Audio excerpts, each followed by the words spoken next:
paling penting adalah Allah bersedia menerima amal kita. Alhamdulillah, Allah telah memberi kita kesempatan untuk melaksanakan berbagai kegiatan secara insentif, berbagai kegiatan secara intensif pada bulan Ramadan. Antara lain kegiatan ibadah itu puasa, sholat taraweh, membaca dan merenungkan ayat-ayat Al-Quran, beriktikaf, sedekah, dan memberi makan kepada orang-orang yang lemah. Tapi semua amal baik kita tersebut tidak akan ada artinya jika Allah tidak menerimanya sebagai amal yang kita persembahkan kepadanya. Ini kalau di dalam Al-Quran ada diibaratkan orang kafir yang merasa dalam hidupnya itu banyak berbuat baik, mungkin dia banyak memberikan makan kepada orang lain, banyak memberikan pekerjaan dan sebagainya. Dia berharap ada hasilnya. Ternyata di akhirat tidak ada. Itu oleh Allah diumpamakan sebagai fata morgana. Fata morgana itu kan kelihatannya ada air. Burung ketika terbang di atas, kehausan, ingin minum. Dia menganggap bahwa di bawah ada air.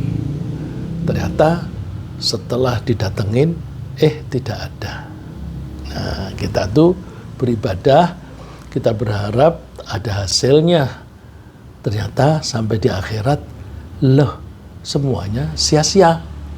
Nah, itu seperti fata morgana. Oleh karena itu, kita sangat berharap mudah-mudahan Allah menerima semua amalan kita selama bulan Ramadan. Kemudian Allah membalas kita dengan ampunan atas semua dosa-dosa kita, plus membebaskan kita dari neraka, plus lagi mengizinkan kita masuk surga. Jadi wujud diterimanya amal ibadah kita itu antara lain nomor satu adalah diampuninya dosa-dosa kita. Karena kita, insya Allah masing-masing kita itu semua punya dosa. Ya. Nah, itu kita mengharapkan diampuni. Ini nanti lain hari, insya Allah saya akan membahas bahwa tadi saya katakan kita berbuat baik, beribadah, kita berharap ibadah kita bisa menghapus dosa-dosa kita. Nah, nanti insya Allah satu hari akan kita bahas bahwa perbuatan baik itu bisa menghapus dosa. Nah, itu lain kali kita bahas.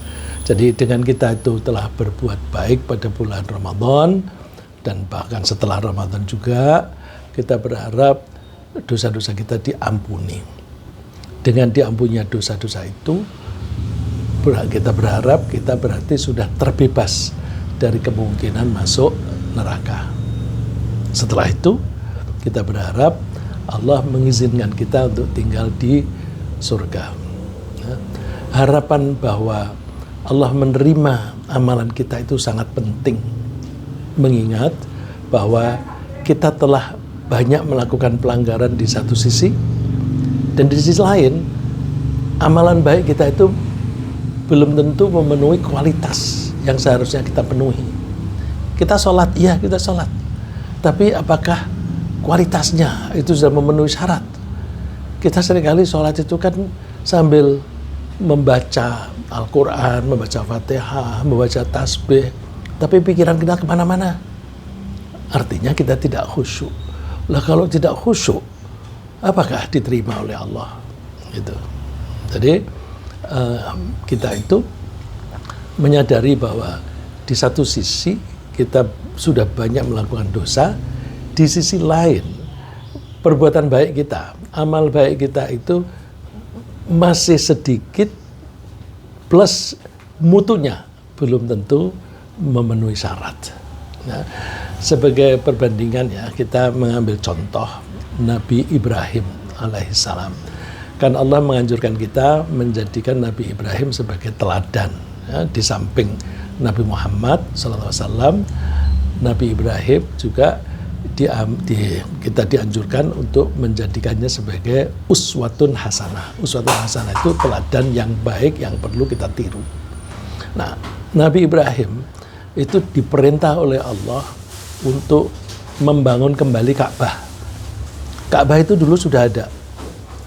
Kemudian ketika zaman Nabi Nuh, karena ada banjir, Ka'bah itu terbenam oleh tanah dari banjir itu.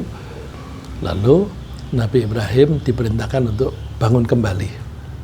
Lalu Nabi Ibrahim bersama dengan anaknya Nabi Ismail membangun itu. Nah, membangun itu kan dengan jerih payah, karena di situ misalnya padang pasir. Tapi untuk membangun itu kan butuh batu-batu yang untuk ditumpuk. Nah, batu-batu itu mengambilnya dari mana? Kalau jauh itu kan harus dibawa kemudian harus dibentuk supaya bisa ditumpuk menjadi dinding. Alhasil beratlah. Terus Nabi Ibrahim berdoa. Doanya itu minta supaya Allah menerima amalnya Nabi Ibrahim melaksanakan perintah. Menerima itu taqabbal atau makbul gitu ya. Ini Allah berfirman menceritakan tentang Nabi Ibrahim, wa idh yarfa'u Ibrahimul qawa'ida minal baiti wa Ismail. Ketika Ibrahim dan Ismail meninggikan bangunan Ka'bah. Terus setelah itu mereka berdoa, Rabbana taqabbal minna.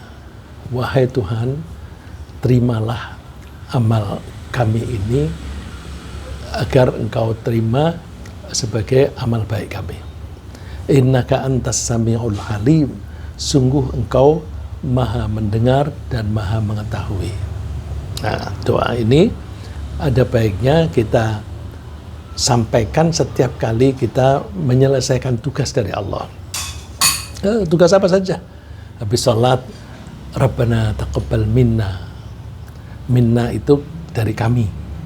Kalau misalnya mau diubah menjadi saya, boleh juga. Kalau saya menjadi minni. Ya, tapi supaya tidak usah banyak mikir, kalau kami itu kan pasti mencakup kita, mencakup saya. Gitu. Jadi tirukan sajalah ini. Rabbana taqabbal minna. Innaka antas sami'ul alim. Setiap kali habis sholat, baca ini. Rabbana taqabbal minna. Innaka antas sami'ul alim. Dan sebagainya. Nah, ini kita terapkan setiap kali kita melakukan kebaikan, kita mohon kepada Allah. Nah, yang perlu kita pelajari apa? Kita pelajari syarat-syarat apakah yang harus kita penuhi agar amal baik kita diterima. Nah, kalau kita sudah mengetahui persyaratan itu, kita penuhi persyaratan itu. Satu, itu. Yang kedua, kita pelajari juga hal-hal apa yang menyebabkan amal kita tidak diterima. Jangan sampai kita melakukan kegiatan baik, ya saya lebih mengatakan kegiatan baik itu termasuk ibadah, karena kalau saya bilang ibadah nanti konotasinya hanya sholat, puasa dan sebagainya. Perbuatan baik itu kan termasuk kita menolong teman, ya, termasuk kita berbicara yang baik, termasuk mencari rezeki yang halal ketika kita bekerja. Nah, itu mencari rezeki yang halal itu termasuk bagian dari ibadah, karena kita itu diwajibkan untuk mempertahankan kehidupan kita dan juga memberi nafkah kepada keluarga kita. Jadi kalau saya mengatakan perbuatan baik itu supaya cakupannya lebih luas. Ya. Jadi saya ulang, kita supaya amal kita, perbuatan kita diterima oleh Allah, kita pelajari syarat-syarat apa yang harus kita penuhi agar perbuatan kita diterima oleh Allah. Setelah itu, kita pelajari juga hal-hal apa yang menyebabkan perbuatan baik kita tidak diterima oleh Allah. Masih ada satu lagi. Kita pelajari juga hal-hal apa yang membuat amal kita yang sudah diterima oleh Allah kemudian hapus kembali. Artinya kita sudah berbuat, sudah diterima oleh Allah, sudah dijanjikan akan mendapatkan pahala, tapi kita sendiri yang membongkar menjadi sirna kembali. Ya, jadi saya mengajak mempelajari 3 hal. 1, syarat agar amal baik kita diterima. 2, kita pelajari hal-hal apa yang menyebabkan amal kita tidak diterima. Yang 3, hal-hal apa yang membuat pahala kita menjadi sirna kembali atau hapus. Sekarang kita pelajari dulu yang pertama. Persyaratan apa yang harus kita penuhi? Persyaratan yang paling utama dan paling mendasar adalah bahwa kita melakukan perbuatan baik itu hanya dengan satu tujuan saja. Satu saja. Jangan tujuan lain dan jangan merangkap tujuan lain. Ya, hanya satu. Apa itu? Mencari ridho Allah. Jadi misalnya contoh yang gampang, kita puasa Ramadan. Niat kita hanya dalam rangka menyenangkan Allah atau melaksanakan perintah Allah atau mencari ridho Allah. Pokoknya hanya itu. Jangan dicampur. Misalnya, wah, mumpung Ramadan, aku bisa membuat badanku lebih kurus nih. Jadi aku puasa 1 bulan biar kurus. Atau dirangkap, ya saya mencari pahala dari Allah plus biar kurus. Nah itu mendua, tidak boleh mendua. Jadi udah niatnya hanya satu. Ya.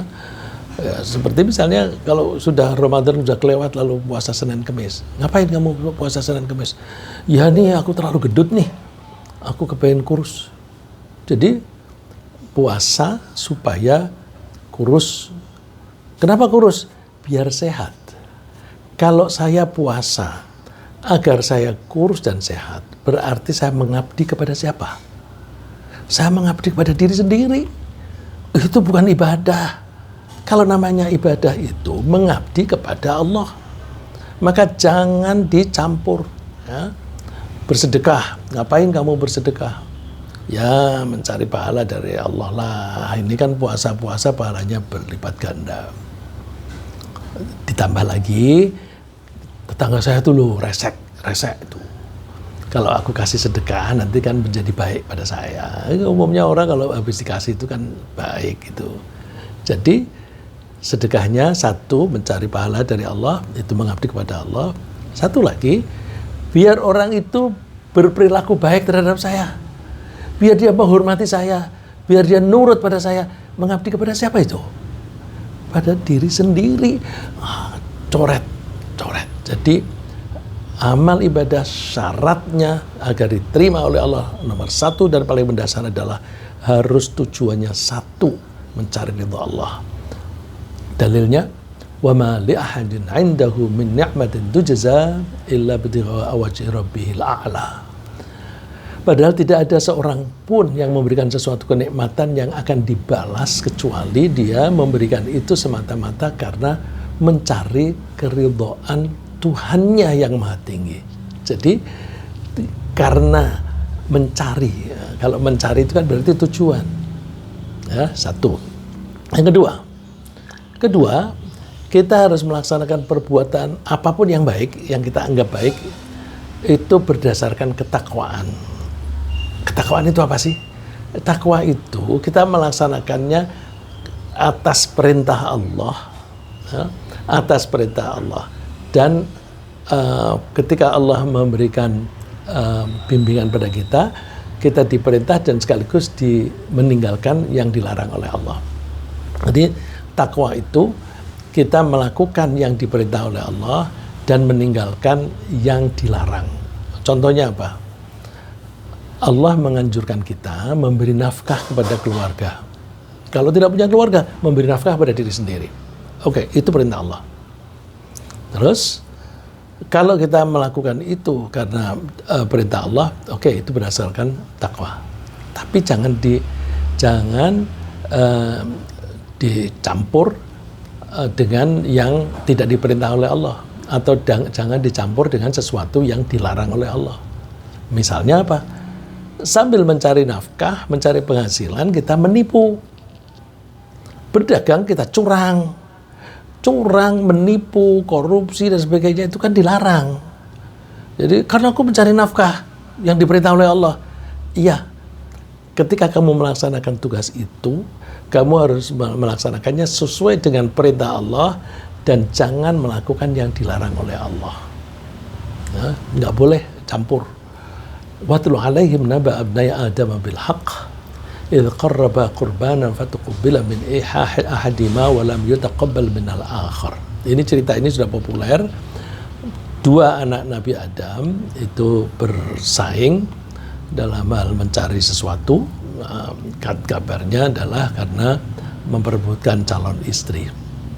Terus mereka dianjurkan untuk berkorban. Lalu siapa yang korbannya diterima oleh Allah, maka dialah yang boleh melakukan apa yang dia inginkan. Gitu. Terus ternyata yang diterima yang pengorbanan dari adiknya. Nah, ini ceritanya macam-macam. Ada yang bilang yang diterima itu nanti terbakar. Itu cerita ya. Kita tidak tahu metodenya atau teknisnya diterima bagaimana. Pokoknya yang satu diterima, yang satu tidak. Terus kakaknya mengatakan, aku akan bunuh kamu. Qala la'aqtulannak. Sungguh aku akan membunuh kamu. Adiknya tidak mau membalas. Dia hanya mengatakan, nah kata-kata adiknya ini yang kita kutip. Innama yataqabbalullahu minal muttaqin. Allah itu menerima amal, menerima korban dari orang-orang yang bertakwa. Nah, ini kita ambil pelajaran bahwa kalau kita mau atau mengharapkan amal kita diterima, harus dasarnya ketakwaan.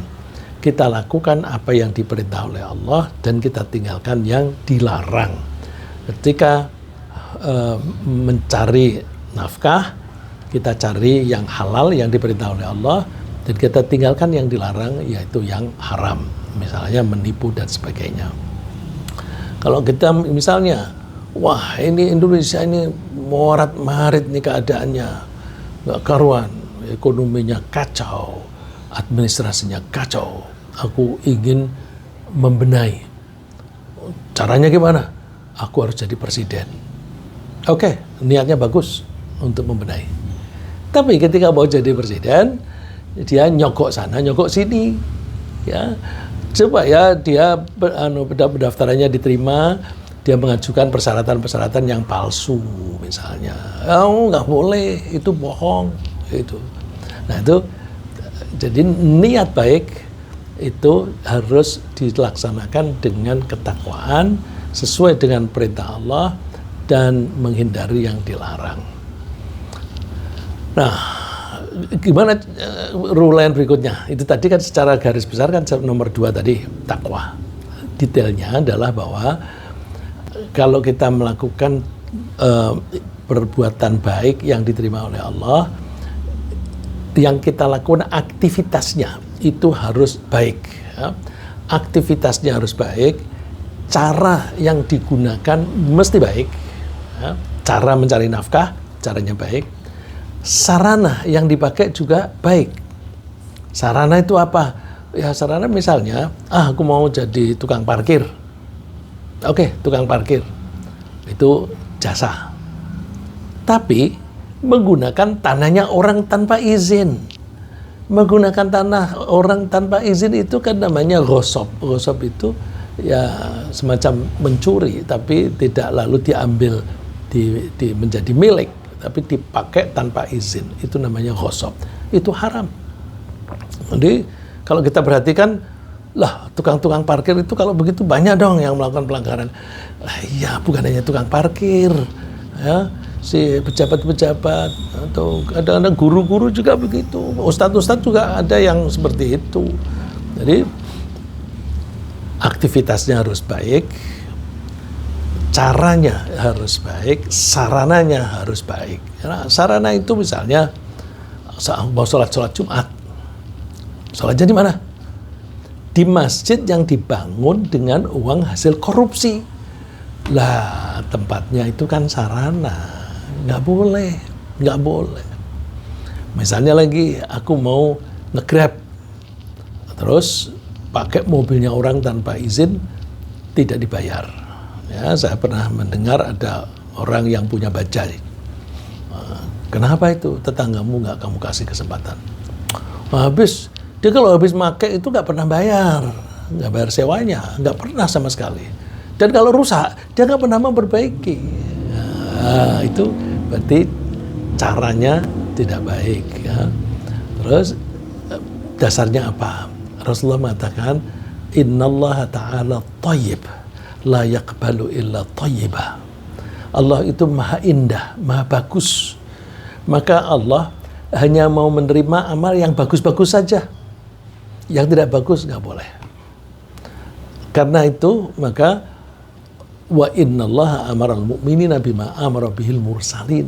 Maka perintah Allah kepada orang mukmin secara umum sama dengan perintah Allah kepada para utusan. Contohnya yang disebutkan oleh Rasulullah SAW adalah bahwa ada ayat Al-Mu'minun ayat 51, wahai para utusan, makanlah makanan yang baik-baik saja dan berperilakulah yang baik. Makan yang baik. Ya, jadi kita tidak boleh makan yang haram. Haram itu jelek. Tidak boleh makan makanan yang mengandung racun. Itu perintah kepada Rasul. Kepada orang mukmin secara umum sama. Ya ayyuhalladzina amanu kulu min thayyibati ma razaqnakum.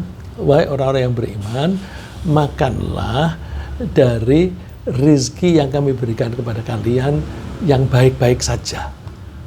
Jangan yang buruk-buruk. Jadi karena Allah itu maha baik, maka yang Allah terima adalah yang baik-baik saja. Uraiannya adalah bahwa kita ketika melakukan suatu perbuatan baik, maka barangnya yang kita gunakan harus baik, caranya juga harus baik, tujuannya juga harus baik. Ya. Nggak boleh dicampur. Itu syaratnya paling tidak ada 3 ini. Jadi satu, tujuannya hanya satu, untuk mencari ridho Allah. Yang kedua, dasarnya harus ketakwaan, artinya berdasarkan perintah Allah dan meninggalkan larangannya. Yang ketiga, harus serba baik. Sekarang kita pelajari apa yang menyebabkan amal perbuatan kita tidak diterima oleh Allah. Kita berbuat baik, bersedekah, tapi tidak diterima. Kita sholat, tidak diterima. Apa saja? Pertama, ada beberapa hal yang menyebabkan Allah tidak bersedia menerima dan membalas amal baik kita. Antara lain apa? Mencampuri amal baik dengan perbuatan dosa. Ya, dicampur antara perbuatan baik dan dosa. Tadi sebenarnya sudah ada yang saya kasih contoh. Ya, mencari nafkah, kemudian sambil menipu. Itu kan campur. Nah, misalnya lagi, ketika seseorang berpuasa di bulan Ramadan, dia menahan diri dari makan dan minum dan berhubungan suami istri. Ya, itu baik, perintahnya memang begitu. Tapi pada saat yang sama, dia tidak menahan diri dalam hal kata-kata bohong dan perbuatan dosa.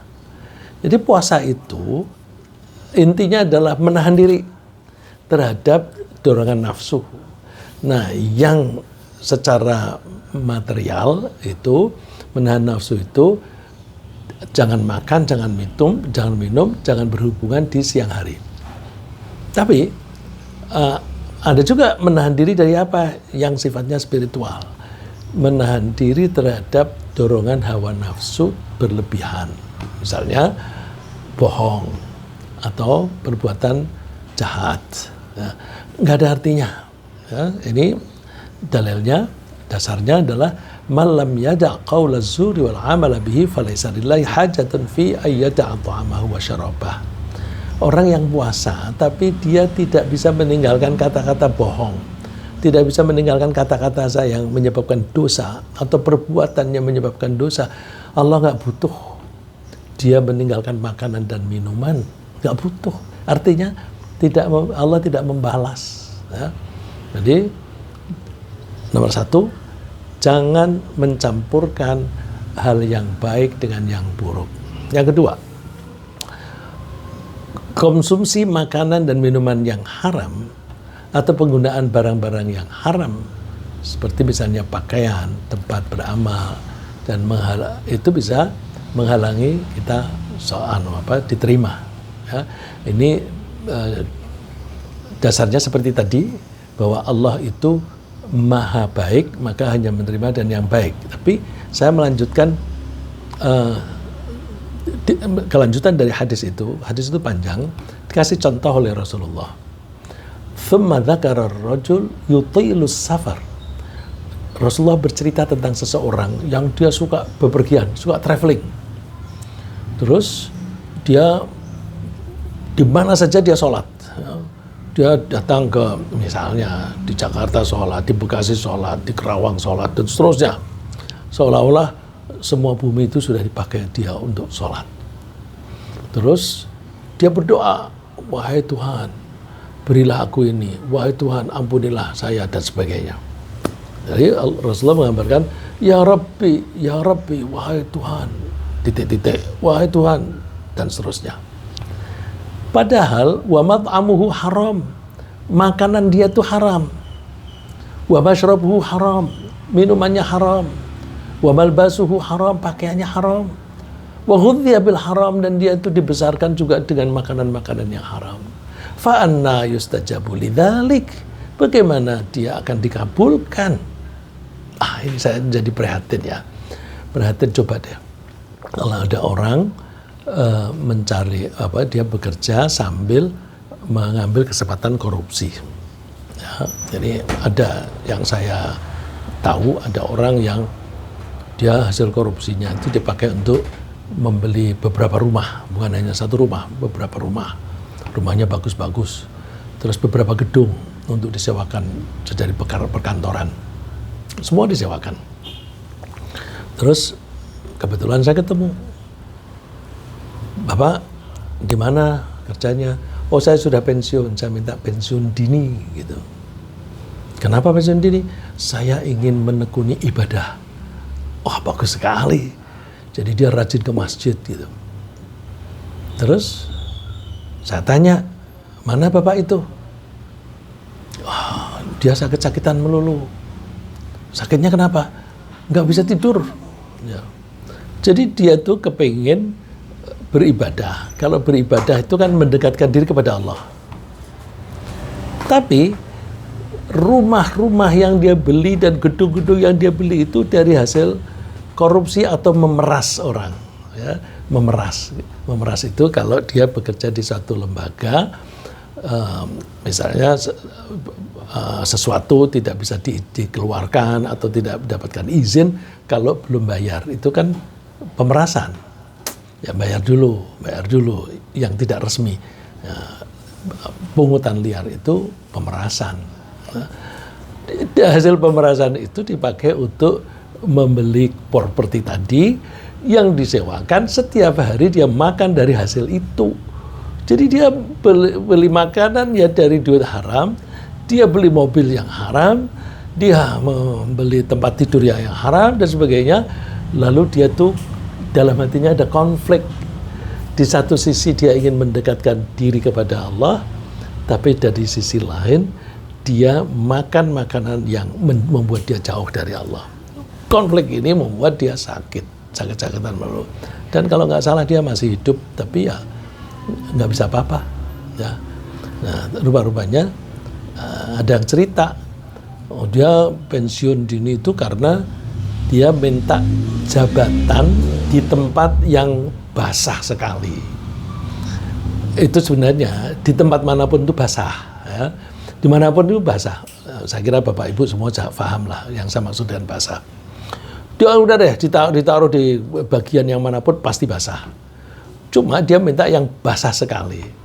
Tapi ternyata dia dikasih tempat yang basah saja. Lalu dia ngambeknya lalu terus dia minta pensiun dini. Oh, jadi dia bohong kalau begitu ketika bilang dia pensiun dini kepengen menekuni ibadah. Ternyata dia pensiun dini karena kecewa. Nah, kita hindari itu. Ya. Yang ketiga, ini paling parah. orang mengingkari keimanan, artinya kan kafir. Jadi dia misalnya sedekah bukan dalam rangka mencari pahala di akhirat. Kalau dia sedekah tidak mencari pahala di akhirat, kan sama dengan dia mengingkari akhirat. Tapi dia mencari keuntungan di dunia. Sedekah dalam rangka supaya orang-orang itu nanti memilih saya sebagai anggota parlemen, supaya memilih saya sebagai kepala negara, kepala daerah, atau membeli kepada atasan supaya dia mendapatkan jabatan. Ini kan bukan satu hal yang langka di Indonesia. Itu orang menjual jabatan itu lazim. Itu dulu Bupati Bekasi ketangkap, dia aja yang ketangkap, sebenarnya yang lain-lain itu juga menjual jabatan. Nah itu jadi kalau memberi tidak dalam rangka mencari pahala di akhirat, sama dengan dia mengingkari akhirat. Dia mengingkari balasan nanti di akhirat. Nah, kalau dia mengingkari balasan di akhirat, sama dengan dia kafir. Nah kalau orang semacam itu, ya berbuat amal apa saja ya nggak akan diterima. Ya. Sampai Allah itu, ya kalau kita bahasa orang itu ngeledek atau coba deh, udah deh kamu sedekah apa saja. Qul anfiqu taw'an aw karha. Silahkan kamu bersedekah, baik secara sukarela atau terpaksa. Ya, kalau secara terpaksa itu, misalnya kalau dia tidak mau ngasih, dia masuk penjara. Terus terpaksa dia ngasih. Nah itu terpaksa. Ya silakan kamu bersedekah, baik secara sukarela atau terpaksa. La yutaqabbala minkum. Tidak akan diterima. Di sini tidak akannya itu pakai kata bahasa Arabnya itu lan. Lan itu will never. Nah, tidak akan pernah diterima dari kalian. Innakum kuntum qauman fasiqin, karena kalian itu orang-orang yang suka melakukan pelanggaran-pelanggaran. Lalu diuraikan lagi, wa ma mana'ahum an tuqbala minhum nafaqatuhum illa annahum kafaru billahi wa bi rasulihi. Mereka itu tidak diterima sedekahnya karena mereka itu mengingkari Allah. Mengingkari Allah termasuk mengingkari pahala dari Allah, mengingkari ancaman dari Allah. Itu kan sama dengan kafir. Mengingkari anjuran utusannya. Ditambah lagi wala yatunas shalah, mereka tidak mau melaksanakan sholat. Ya, banyak orang tidak sholat, tapi kalau toh sholat itu hanya untuk pamer saja, mengundang kameramen, kemudian supaya dipublish gitu. Wala yatunas sholata illa wahum kusala. Kalau toh mereka sholat ya itu bermalas-malasan. Wala yunfiquna illa wahum karihun, dan mereka kalau toh bersedekah itu karena terpaksa. Nah, coba deh orang-orang yang korupsi, duitnya kan banyak. Duitnya banyak, kira-kira mau bersedekah nggak? Nggak, tidak akan mau bersedekah. Karena mereka korupsi itu semangatnya kan ingin mengumpulkan harta sebanyak-banyaknya. Kalau dia sedekah itu kontradiksi. Dia ingin mengumpulkan harta sebanyak-banyaknya kok berkurang. Kalau toh dia mau memberikan sebagian kepada orang lain, itu punya tujuan yang menguntungkan dia. Kalau memberinya kepada atasan atau kepada ketua partai, itu kan supaya dia diangkat menjadi pejabat. Kalau kepada rakyat supaya dia dipilih dan sebagainya. Nah, itu mengingkari balasan dari Allah. Nah, jadi hati-hati. Paling tidak ada 3 yang saya sebutkan yang bisa menghambat seseorang tidak diterima amalnya, yaitu yang pertama mencampuri amal baik dengan amal buruk. Yang kedua menggunakan sarana-sarana yang haram, ya. Sarana-sarana termasuk pakaian, makanan, tempat, kendaraan dan sebagainya.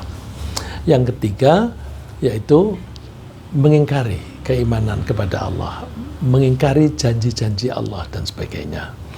Yang sekarang kita bahas yang bisa membatalkan. Kita sudah berbuat baik nih, udah memenuhi syarat, sudah qualified.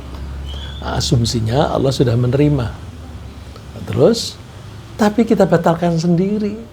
Jadi ada hal-hal yang membuat pahala kita batal, hilang, sirna, atau bahasa lain hangus. Saya menyebutkan beberapa, 3 saja. Misalnya yang pertama apa? Sedekah.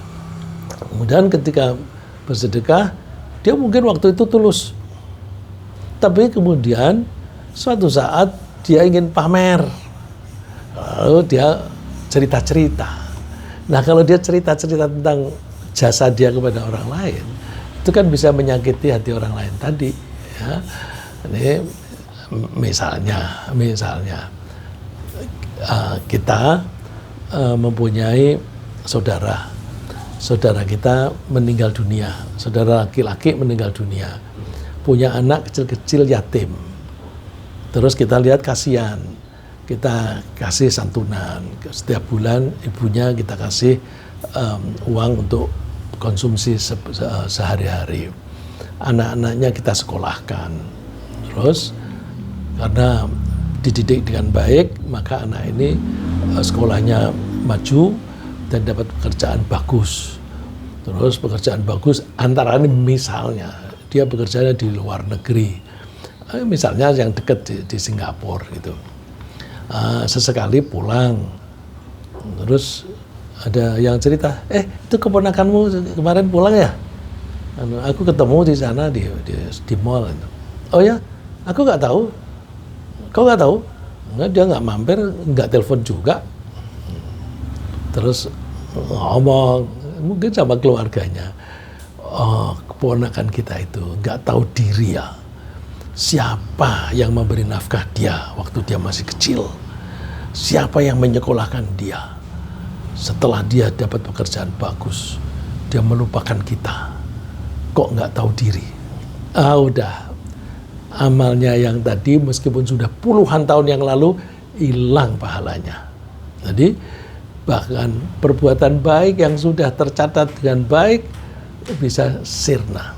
Maka Allah melarangnya itu jangan kamu batalkan. Batalkan itu artinya rusak. Batal itu artinya rusak. Ya ayyuhalladzina amanu la tubtilu shadaqatikum. Wahai orang-orang beriman, jangan kamu batalkan, jangan kamu rusak sedekahmu sendiri. Dengan cara apa? Bil manni wal adha. Dengan cara menyebut-nyebut dan menyakiti hati orang yang kamu beri sedekah. Contohnya, kalladzi yunfiqu malahu ria'an nasi wa la yu'minu billahi wal yawmil akhir. Seperti orang yang bersedekah dalam rangka pamer kepada orang lain dan tidak melakukannya berdasarkan iman kepada Allah dan hari akhir.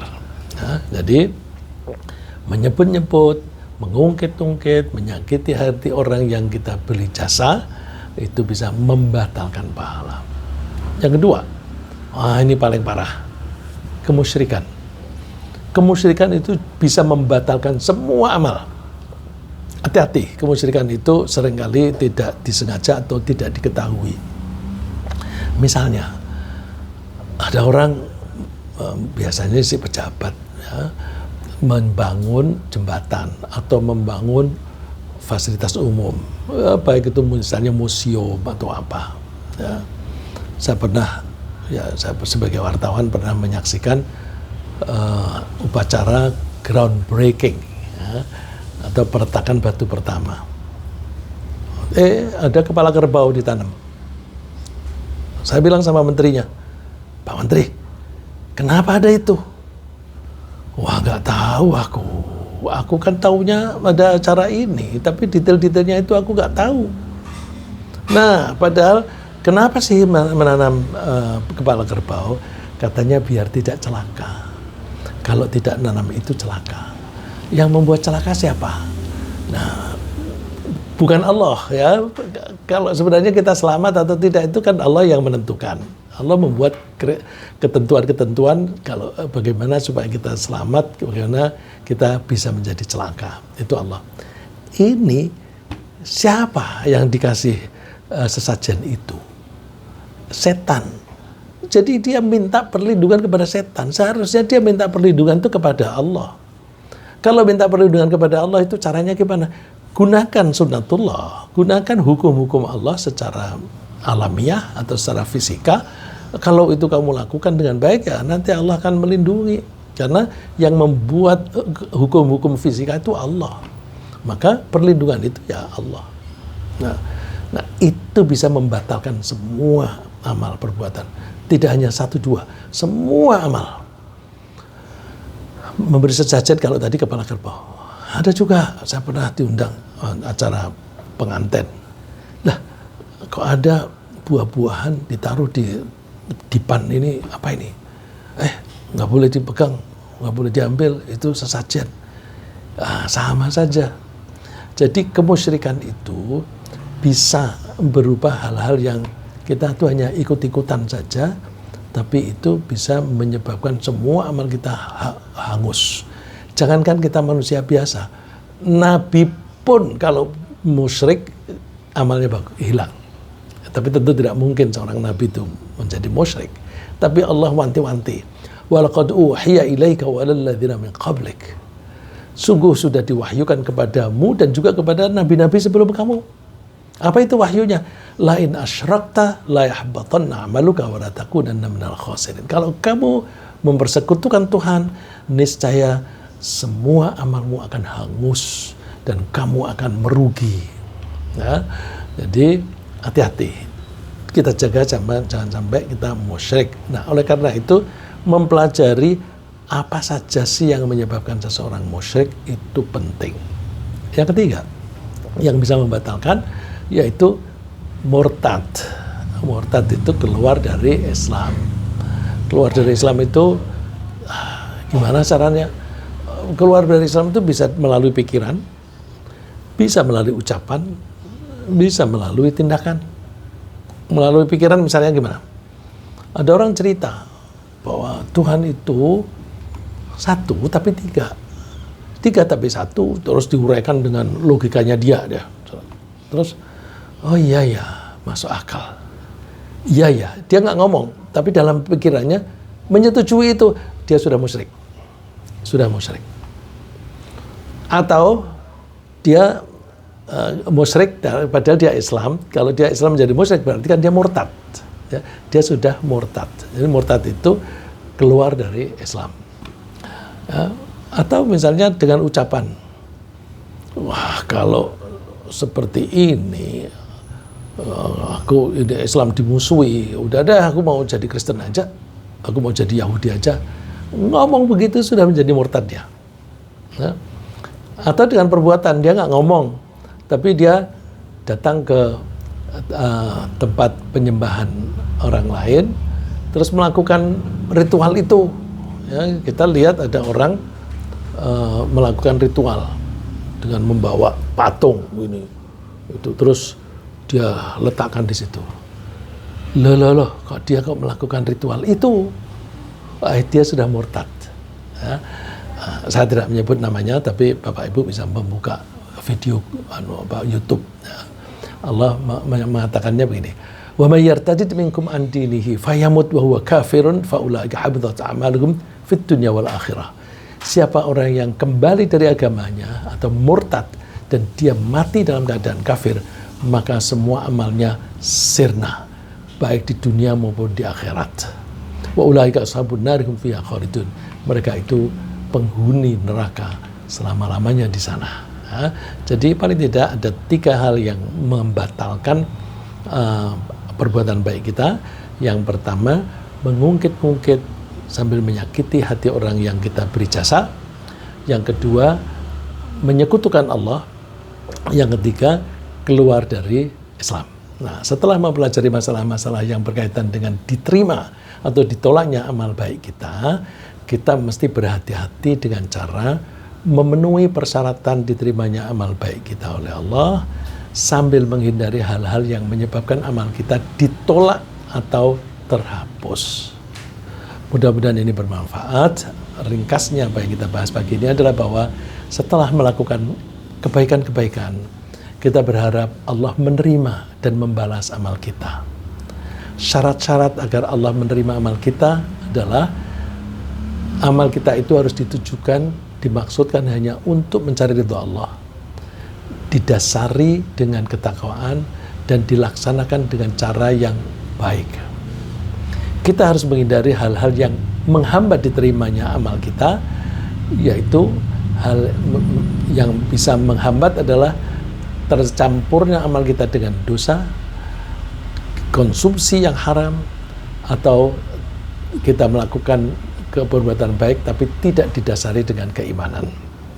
Hal-hal yang menyebabkan batalnya amal kita antara lain adalah mengungkit-ungkit, menyekutukan Allah atau musyrik, dan murtad. Semoga Allah menerima semua amal baik kita dan menjauhkan kita dari perbuatan yang menghambat dan membatalkan amal kita. Amin.